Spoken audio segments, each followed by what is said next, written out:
على الناس من شرق الأرض ومن غربها ومن داخلها ومن خارجها الأمان، كل الأمان عند أصحاب الإسلام والإيمان والإحسان والإيقان، أرباب القلوب التي خلصت معاملاتها للرب جل جلاله. Dan sesungguhnya kita berada di zaman yang penuh fitnah, penuh kekacauan, penuh kesemrawutan, penuh beragam fitnah, cobaan, ujian dan gangguan. Dan ketahuilah segala keamanan Allah Ta'ala jadikan untuk mereka orang-orang yang telah mencapai hakikat keimanan, menjalankan keimanan mereka kepada Allah Subhanahu wa Ta'ala, yang fokus di dalam membina hatinya, di dalam mendekatkan diri kepada Allah Ta'ala dan membersihkan dirinya daripada hal-hal yang tercela. Wal khatar, kullu al-khatar fi zaman al-hadar أن تنفصم العرى بين الذين يخوضون في مخاضات الحياة وشان تعلقات قلوبهم بخالق هذه الحياة جل جلاله. Dan sesungguhnya segala bahaya, semua bahaya terpadukan di dalam ketika seseorang itu, orang-orang yang menyibukkan dirinya dalam urusan duniawi namun terputus dari perhatian yang besar di dalam membina hubungannya dengan Allah Subhanahu wa Ta'ala di kehidupan dunia ini. وعندما حذر صلى الله عليه وآله وصحبه وسلم قال إني والله ما أخاف أن تشركوا بعدي. Dan Rasulullah telah memperingatkan kepada kita sekalian, sesungguhnya aku demi Allah, yang aku khawatirkan, aku tidak khawatir kalian akan menjadi syirik setelah aku. Bukan itu yang aku khawatirkan. هذا الحديث في صحيح البخاري الذي أرسله الله بالتوحيد يقول ما أخاف عليكم أن تشركوا إني والله ما أخاف أن تشركوا بعدي ولكن أخاف أن تفتح عليكم الدنيا. أخاف أن تفتح عليكم الدنيا. Di dalam hadis ini yang ada di dalam Sahih Bukhari, Rasulullah beliau menegaskan, yang aku khawatirkan bukan kesyirikan, kalian tidak akan menjadi syirik setelah aku, tetapi yang aku khawatirkan terhadap kalian ketika Allah Ta'ala bukakan pintu-pintu duniawi kepada kalian, itu yang sebuah warning, peringatan. يعني هل المشكلة أن تقبل الدنيا علينا؟ أن يمتلك الإنسان المسلم أساليب الصناعة والزراعة والتجارة؟ لا. Pertanyaannya, apakah sebuah problem, sebuah masalah terjadi ketika Allah Ta'ala bukakan dunia kepada kita, kita menguasai keahlian di dalam keekonomian, di dalam pertanian, dalam sebagainya, daripada harta duniawi kita menguasai itu semua, apakah itu sebuah problem? Bukan itu. لا، لأن هذه في الشريعة عندنا قرر الفقهاء أنه من فروض الكفايات ألا يكون المسلمون عالة على غيرهم، بل يجب شرعا أن ينتهض المسلمون إلى إتقان هذه الجوانب. Bukan itu sebab di dalam kita, dalam fikih kita, di dalam agama Islam ini, para fuqaha menegaskan bahwasanya muslimin mereka tidak boleh menjadi bertumpu kepada hal yang lain, tapi mereka diperintahkan jangan sampai mereka menjadi miskin, susah, mengemis, meminta-minta kepada orang lain, tapi mereka harus mandiri dalam ekonomi mereka, di dalam kehidupan duniawi mereka. طيب لماذا يخاف علينا صلى الله عليه وسلم من أن تفتح الدنيا علينا؟ Lantas apa makna kekhawatiran Rasulullah atas dunia dibukakan untuk kita? قال أخاف أن تفتح عليكم الدنيا كما فتحت على من كان قبلكم. Yang aku khawatirkan dibukakan dunia terhadap kalian seperti Allah Ta'ala bukakan dunia kepada umat sebelum kalian. يعني أن تكون أحوال قلوبكم عند إقبالها تشبه أحوال قلوب من كان قبلكم ممن أسرتهم الدنيا. Artinya perangai hati kalian, nurani kalian, jiwa kalian, moral kalian menjadi berubah seperti perubahan hati orang-orang bejat yang dibukakan dunia oleh Allah Ta'ala kepada mereka di zaman yang terdahulu. قال فتنافسوها كما تنافسوها تتنافسون تتصارعون عليها فتنافسوها كما تنافسوها مثل ما فعلوهم.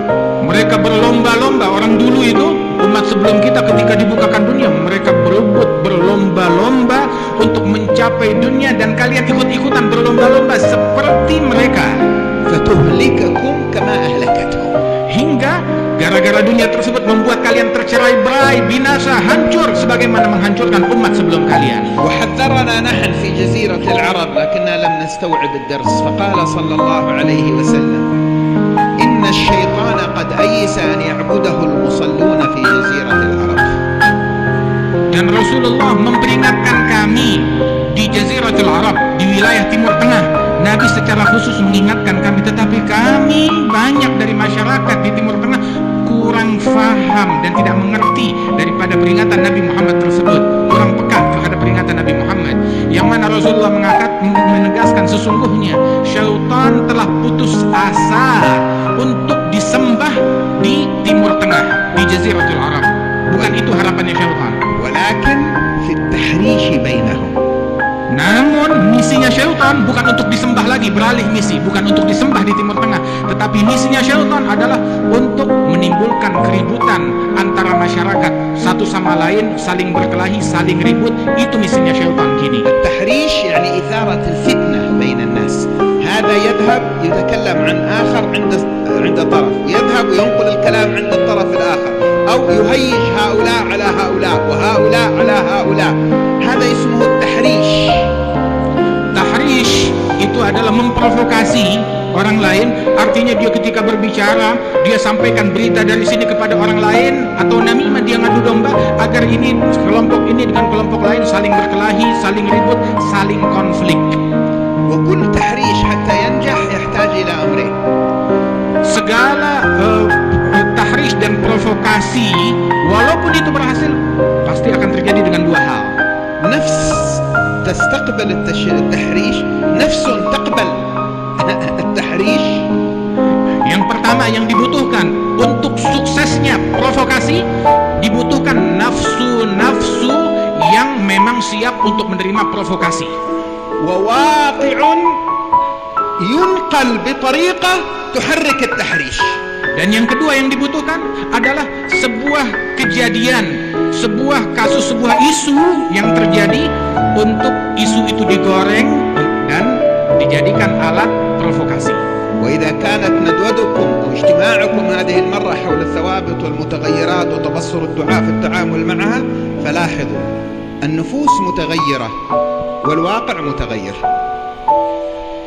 Apabila perkumpulan kita ini mengenai daripada pondasi-pondasi, hal-hal yang menimbulkan perubahan, pergolakan di tengah-tengah masyarakat ini, sesungguhnya nafsu-nafsu manusia itu pun juga berubah-ubah dan keadaan pun juga berubah-ubah. النفس خلقها الله قابلة للتغيير، وأعلمنا سبحانه أنها في البداية أي من منذ التكليف تكون أمارة بالسوء، ثم تتهذب فترتقي لوامة ملهمة مطمئنة راضية مرضية إلى النفس الكاملة. Sesungguhnya nafsu itu berubah-ubah. Di awal daripada peringkat nafsu tersebut adalah nafsu yang selalu memerintahkan, mengajak kepada keburukan, nafsu ammarah. Kemudian meningkat apabila dibina, dididik, maka meningkat nafsu tersebut menjadi nafsu lawamah yang memiliki kecenderungan kepada hal yang terang ataupun kepada hal yang gelap. Kemudian naik lagi menjadi nafsu yang mutmainnah, menjadi nafsu yang mulhamah, nafsu yang radiyah, nafsu mardiyah, dan terus meningkat daripada nafsu itu. وحتى النفس الأمارة وهي لا تزال في مرحلة الأمارة لها تغيرات، ترضى، تغضب، تفرح، تحزن، تطمع، تخاف، فهي في حالة تغير وتقلب. Bahkan nafsu ketika berada di satu peringkat bukan dalam satu sifat yang sama. Misalkan nafsu ammarah, nafsu yang paling bobrok, yang paling rendah, itu pun juga berubah-ubah. Kadang dia bersedih, kadang dia bergembira, kadang dia ridha, kadang dia murka, berubah-ubah sifatnya nafsu. والتحريش يبحث عن حالة الغضب، عن حالة الحزن، عن حالة الطمع، عن حالة الخوف، يبحث عن حالة الكراهية، حالة الحقد. التحريش يحرك هذه المعاني في النفس الأمارة حتى ينجح، بدون هذا ما ينجح. Maka provokasi tersebut dia mencari korban, mencari target. Yang ditarget dari sebuah nafsu, ketika nafsu itu berada di dalam keadaan marah, itu lebih mudah diprovokasi. Ketika dalam keadaan sedih, dalam keadaan takut, dalam keadaan serakah, rakus, tamak, dalam keadaan semacam ini, maka nafsu itu mudah diprovokasi terprovokasi daripada nafsu yang ammarah itu. في هذا المعنى مهمة الدعاء بث أنوار الهدي المحمدي. يا رسول الله أوصني، قال لا تغضب، لا تحزن، إن الله معنا. ربنا آتنا في الدنيا حسنة وفي الآخرة حسنة. مهمة الداعية في المتغيرات هذه في النفس الأمارة أن يوجهوا إليها أنوار الهدي المحمدي حتى يفقدوا في هذه النفس قابلية التحريش إذا جاء من يريد أن يحرش.